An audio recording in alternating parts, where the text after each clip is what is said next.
Joseph is referred to as Joseph the Righteous, and rightfully so. He's the 11th out of the 12 tribes, and the first son of Rachel, who was initially thought to be barren. So that, in a sense, explains his father's exceptional love for him in particular.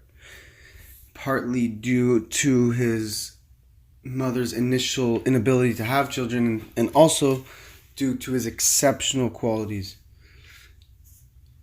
He got a lot of individual attention from his father, when his brothers were herding the sheep and doing all types of physical labor. Joseph was being taught the essence of the Torah. Obviously the Torah hadn't been given yet, but the righteous people were aware of the essence of the Torah, the meaning, the depth to it, and the principles to a very great degree.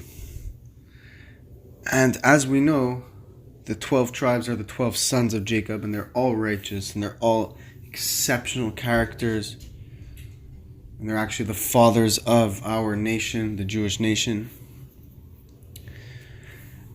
And even with that being said, Joseph in particular stands out. So imagine the 12 righteous people, Joseph, even among them, he stands out.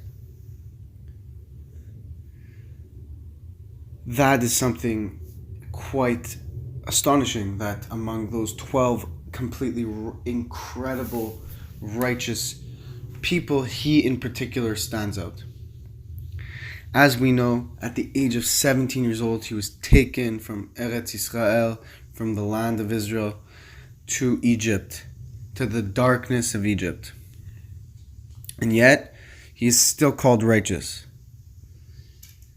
Even in such a dark place, he was called righteous. What can we learn from that? Well, we learn that no matter what the road lies ahead for you, no matter what type of difficulties God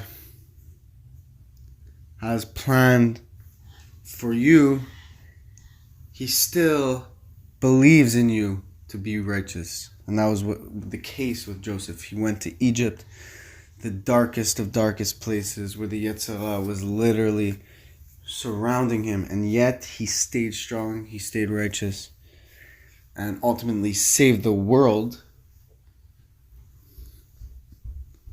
We could also learn from this that the fact that he stood out among his brothers teaches us that no matter how great one may be looked at, no matter how great somebody already is, he still can continue to go even higher. And that no matter how great the people around you may be, you still need to strive for greatness, and you should not be intimidated or discouraged by looking at the greatness of one other. Even just the opposite, you should be inspired by the greatness of others to you yourself strive to be great.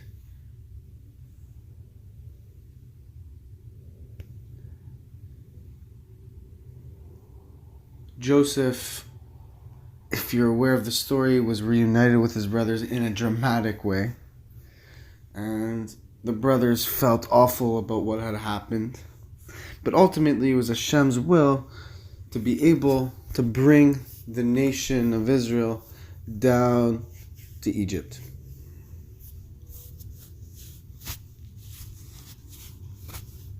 Joseph was also rewarded by having his two sons, Ephraim and Manasseh, brought up as their own full tribes. And that is something unbelievable to think about.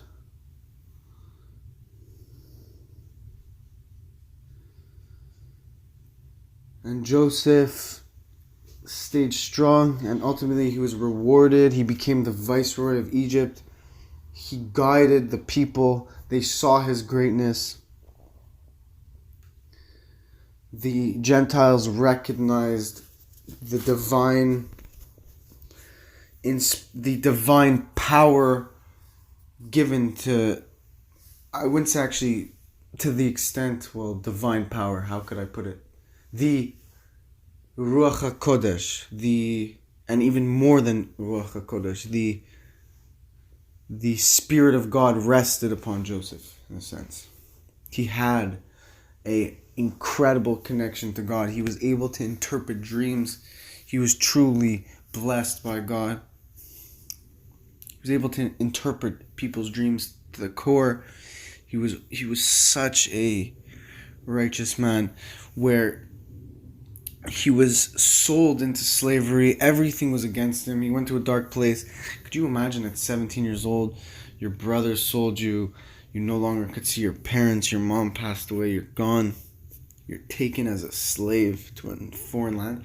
And yet, he still stayed strong and never faltered. He still did God's will. He was tested many times. He was even thrown in prison after for something he never did. And the man stayed strong. Imagine what a powerful neshama this man has, what a powerful soul this man has, for God to put him in such a challenging situation, and yet he still prevailed. It's something that we have to appreciate. And in the merit of him, we have received so much. Because obviously we're related to him. He's our great uncle, or some people from the tribes of Ephraim and Manasseh, he's their great great grandfather. But to us, the vast majority, he's our great uncle, great great great uncle, and our leader. And in the merit of him, we're here today. And they took his bones out of Egypt, and may we